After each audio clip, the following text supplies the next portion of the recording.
Welcome to the Electric Playground. Today on the show, we slice through Bloodborne and Assassin's Creed Syndicate in the rundown. Plus, we get a little ziplash with the latest Chibi Robo game. And then we hit the pitch to bring you our review of FIFA 16. Also coming up, Steve and Raju try to survive the night with Until Dawn. We slice our way through the first season of The Nick, and much more today on EP Dailies. Brought to you by EB Games. I'm your host, Victor Lucas, bringing you the latest in everything cool every single day. As you can see, I'm in swinging present-day London, but we're about to travel back in time to the Victorian era in the rundown. Here's something that's going to make my friend Scott Jones very happy. From Software has unveiled its first DLC expansion for Bloodborne. It's called The Old Hunters and will give players a dark new chapter where you'll uncover new secrets about the history of Yharnam. There will be plenty of terrifyingly frustrating enemies to slay, and thankfully there will be loads of new weapons to collect. The Old Hunters will splatter your living room on November 24th. Bloodborne isn't the only thing that's being expanded. Developer From Software has revealed that they're opening up a new development studio in Fukuoka, Japan to enhance their development capabilities. The studio is currently putting the final touches on Dark Souls 3, which will hit Japan in March 2016. Hopefully a Western release will happen soon after. And if Bloodborne doesn't give you enough gore in Victorian-era England, check this out. The new game Assassin's Creed Syndicate will be getting a DLC pack that allows players to hunt down the world's most famous serial killer, Jack the Ripper. Set in Whitechapel in 1888, players will join forces with Scotland Yard to track him down in a new campaign, and the DLC will also include 10 additional levels, along with extra gear and weapons. The Jack the Ripper DLC will launch in November and will be included in the game's Season's Pass. Assassin's Creed Syndicate itself will drop players into the Animus on October 23rd. Wow, talking about two DLC packs that is going to take a long time for me to get to. How about yourself, Marissa Roberto? Look at his face right now. Look at his face. DLC, yes, amazing. I'm so excited that people get to... I know Scott is going to be so excited about this. I want to stay far away from this game. Far away from Software, unfortunately. I know they make good games. Yeah. It's just not my style of game. Yeah, this is, it's amazing to see these guys become so popular and so successful, and they've got so many fans around the world. It's great that they're expanding. I think Bloodborne, out of all of the games that they've made, is the most accessible game, so I'm looking forward to finishing Bloodborne and then getting into the DLC. But I think it's kind of the same thing with Assassin's Creed Syndicate. I mean, these guys, they don't hold back in content, and when you look at that map, you're like, oh my god, I gotta go all over in London here. I gotta do all of these different things. And we already know about DLC, which is crazy. I know. And you and I both did the Jack the Ripper tour, the walking tour in London. So, okay. Definitely recommend that, by the way. Nightmares afterward. I can't even, I mean, the gore that took place in 19th century London when that all went down is horrific to think about. Yes. So I'm a little terrified of what we're gonna see in the video game. I'm sure they won't go to the extremes that Jack the Ripper actually did. Have you seen how Jacob and Evie take down enemies in this game? They are kind of like Jack the Ripper in this game. Have you but without all the women being massacred. Oh, okay, except for that part. But they have cane swords going into heads and things. It's just like blood and gore. Yeah, it's amazing. So they're vicious. So Jack the Ripper is going down, I think, is what's going to happen. Yeah, for sure. I mean, I'd like to take him down. That is a cool thing about that DLC choice, though. That is a famous case, and it's a famous figure in history, and I think when you're talking about season passes and you're talking about, going back into games, it's things like that make you want to do. It's like the Batgirl DLC for Arkham Knight. For sure. Everybody wanted an experience that they're kind of familiar with a little bit. Well, I just love the fact that we're playing with history again here with this game. It's always about history and always taking these true events and bringing them to life in a video game that you can actually play through. So I am excited about this. Well, let's change things up from this gruesome gore fest that we've been talking here. Clean up all the blood. Let's talk about a Nintendo game that's headed our way. It's called Chibi Robo Ziplash. Here's Jose. Chibi Robo is back with Chibi Robo Ziplash. Look, he even comes in amiibo form, which is awesome in itself. But tell me a little bit about Ziplash and what Chibi Robo is going to be doing. So in this particular game, Chibi Robo is now a side-scrolling, like a little platforming whip and grapple kind of game, which means that he takes his little plucking cord, swings it around his head, and he like smacks objects and enemies. Long story short, Chibi Robo is trying to save the world, man. There are these aliens coming and stealing like all of Earth's resources, water and minerals and everything. And so Chibi Robo sees this. He's on like a space station. He's like, what's going on? All the newscasts are freaking out. You know, like, what do I do? And then his friend Telly is like, dude, you gotta go down there and help him. He goes, okay. He gets in his ship, flies down to Earth, and be like, I can save stuff. But he's like this big, right? So what can he save? You know, he can do a lot of things. He likes to save snacks. That's one of the interesting things too. Sometimes when he goes around, he'll be beating up enemies, and then you'll see this treasure chest that has coins in it. Another treasure chest will have like Tootsie Rolls. Like, what is this? And then he's like, huh, okay, cool, Tootsie Rolls. And then what eventually happens is you'll be able to find some of his friends, and they'll be like, I'm really hungry.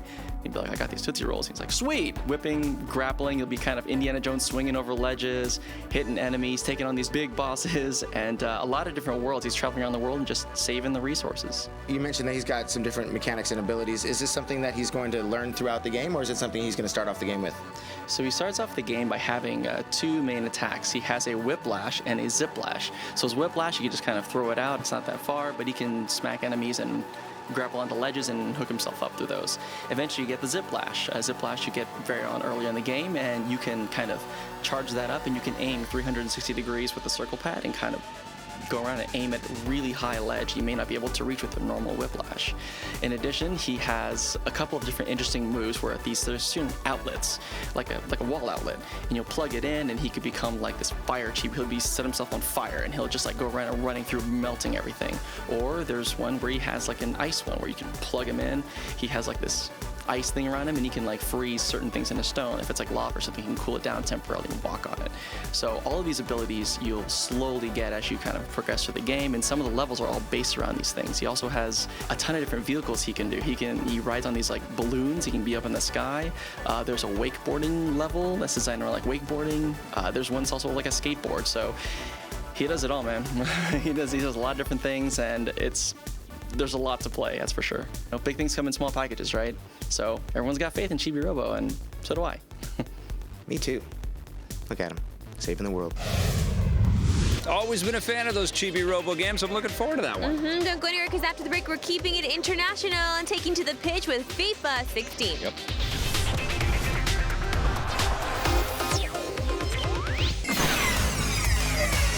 I'm John Hankey. I'm from Niantic Labs. Really looking forward to the new Star Wars movie. I remember the first one very clearly. I was a kid growing up in West Texas. There's basically nothing going on.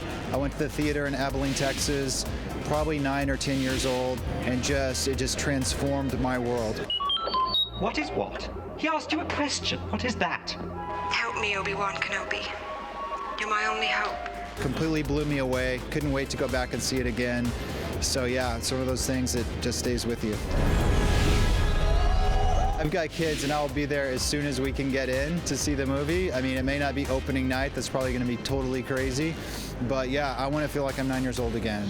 Nice stuff, John. Niantic Labs is working on that new Pokemon Go game. They've got some cool things coming up. Very cool, but you know what's even cooler, Victor Lucas? What's that? Golazo! Go! It's time for FIFA 16.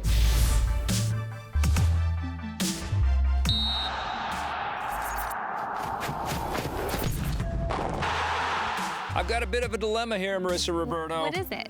There are too many great sports games coming out. I do not have time to play all of them. I'm going to devote my time, I think, to one of them. And I love hockey.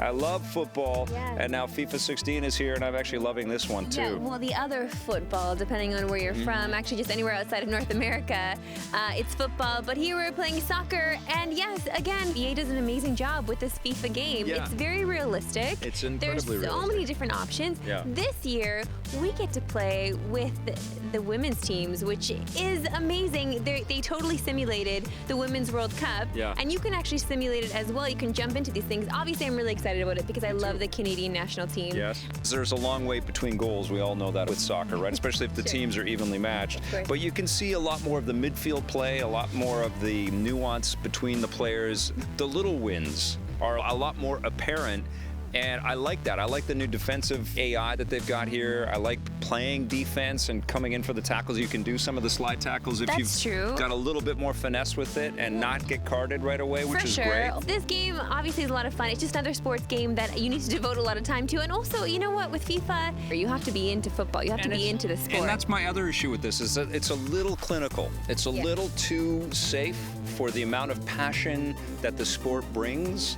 I love the menus. I love the system. Obviously, the voiceover guys have been doing it for a long time. The announcers are great. But it is missing a little of the vitality that is embedded in the sport of soccer by its all-encompassing, let's include everybody kind of ness, you know? That's true, but I mean, there are all those stadium chants as well. Like, they do give a lot of feedback to the people that love the sport, that really want to root for their team. All of these things are there. I think they did a really great job with it. I just also feel like they kind of need to play it safe because they need to make sure that everybody across the world is happy. But I'm digging what NBA 2K has kind of laid down and what Madden picked up a little bit, and we're starting to feel... sports aren't popular all over the world. I know, but so I want to feel a little story. I want to feel a little kind of more, you know, from these territories. The commentators tell a little bit of a story. I mean, there's something there. I want a bit more, you know? I mean, the most beautiful thing about this game that it asks you to play beautifully is that when you play it, you feel like you travel all over the earth. And you play with all of these different nationalities and these different people, and you hear all of these different sounds, and the music collection is always amazing in the FIFA games.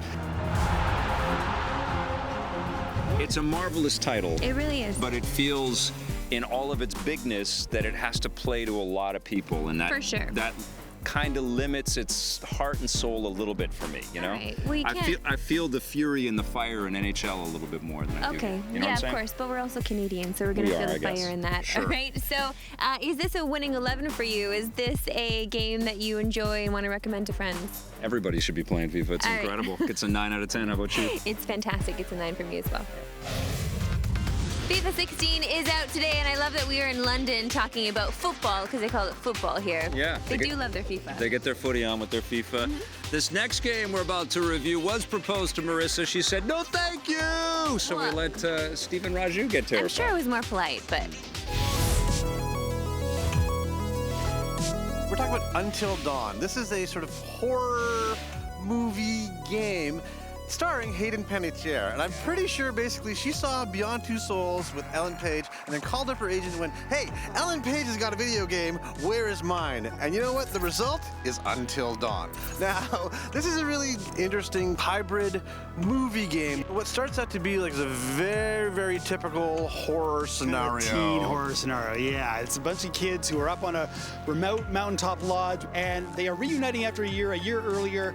Twin sisters went mysteriously missing after some sort of attack in the woods. Now, so they all went back. Again, that's the first thing, right? Let me be very clear. Let's return to the scene of the mysterious, horrible murder crime. Back. Let's go back as a group and, like, I don't know, bond over the fact that a year ago we lost two of our best friends. Hey, why not? Right, of course. You've got the brother of the girls, and you've got all the friends. They've all come together in this remote mountaintop lodge to reminisce and flirt. It hits all these kind of teen slasher flick cliches, and that there's something bad happening around the Pine Woods Lodge. There's bad things going down, there's noises, there's mysterious people in the woods, but it's actually told in a way that I found fairly compelling. I got into the story through these, like, characters. All of them are motion captured.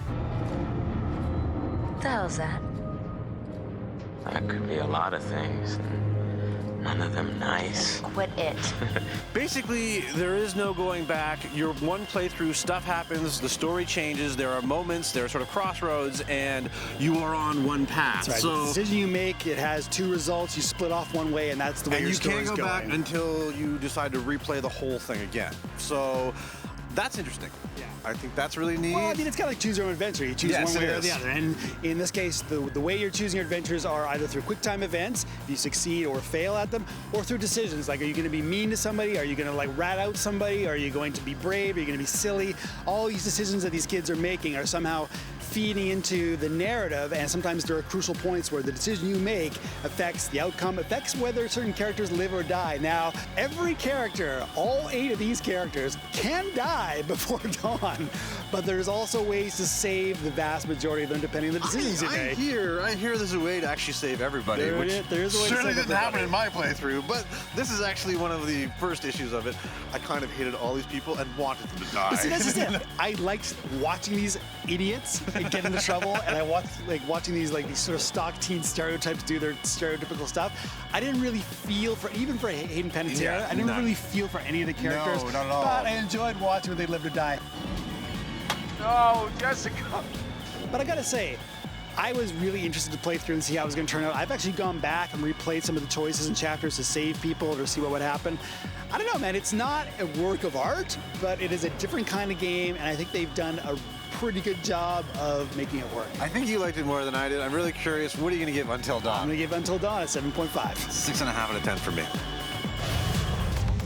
Thank you, boys. Good job there. Thank you also for rescuing Marissa from that one. Thank you. I love you. I love you. But you know what? You could not save me from this next one. We've got the Nick after this. Please don't be uncomfortable. This is something I'm very used to.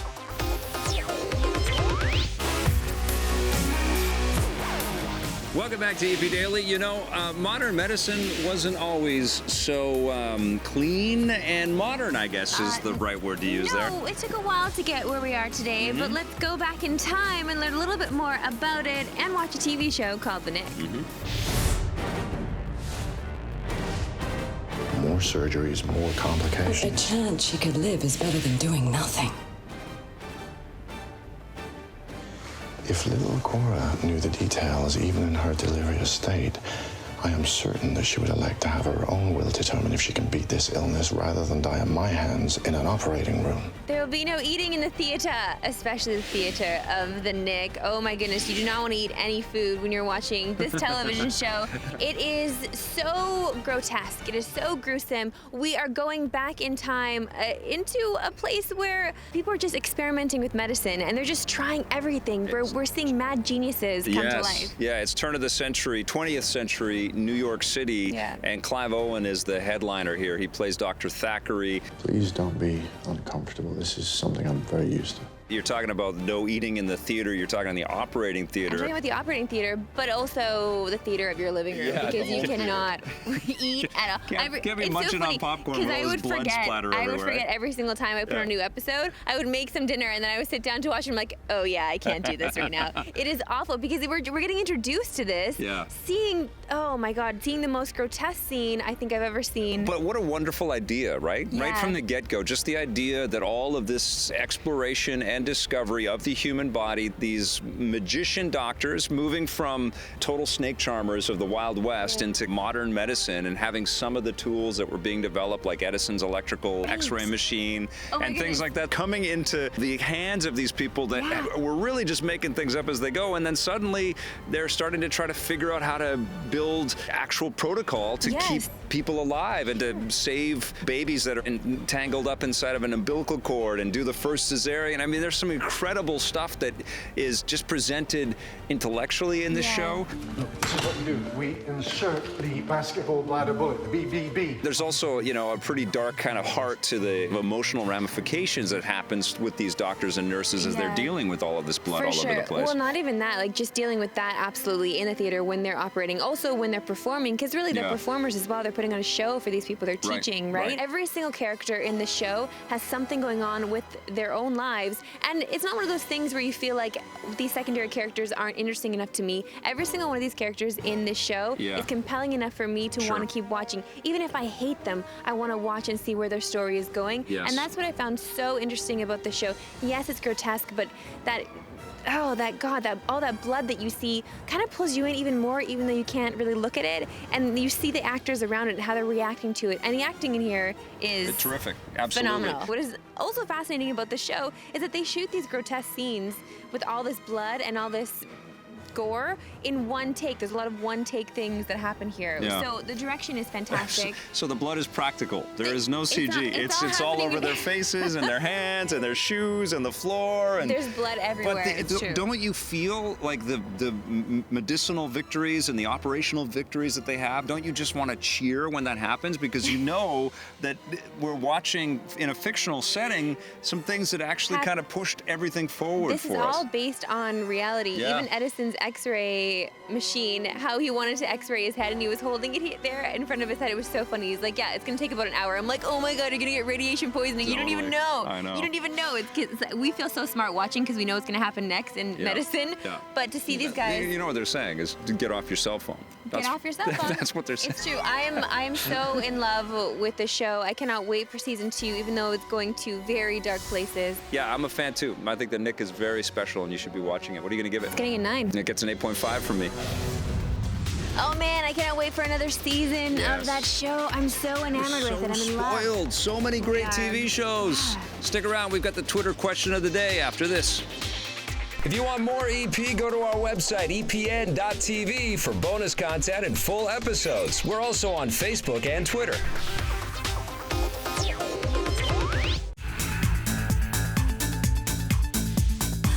Welcome back to EP Daily. It is time for our Twitter question of the day. This one is from Chris. When can we get Scott C. Jones and Tommy Tallarico together for a game review? That would be truly epic. It would be, you know what, it might be epic, but it also might be completely miserable. I mean, it'd be fun to watch, that's for sure. I think that would be pretty fun. I mean, Tommy's a pro. I think he'd have a good time with Jones. And, also a pro. And Scott's a pro as well. So I think they would bounce off of each other pretty well. We could see the biggest negative score we've ever seen. Could be like -5 yeah, and a -3. There's also a huge height difference there as well. They need to sort that one out, too. We have to make this happen. That's a great idea, Man City Chris. Now, if you've got a question or you want to get caught up on full episodes, go to our website, epn.tv. We've got more coming for you the next episode of EP Daily, including a lot of VR love. That's right. Thanks for watching. Bye. EP would like to thank its sponsors, Nintendo, Xbox. EP's mobile coverage is brought to you by Gameloft, makers of Asphalt 8 Airborne, which you can play on your Android or iOS device for free right now. What's the coolest reaction you've seen from people who have gotten to try it or may have tried VR before and then they come out of this experience and it's just like, oh. Well, it's just like what you just what you described. That's how a lot of people come out of it. Some people come out of it just they have to think. Everything's just been flipped on its head. Storytelling's been flipped on its head. Gaming has been changed. It's a lot of fun to watch that reaction.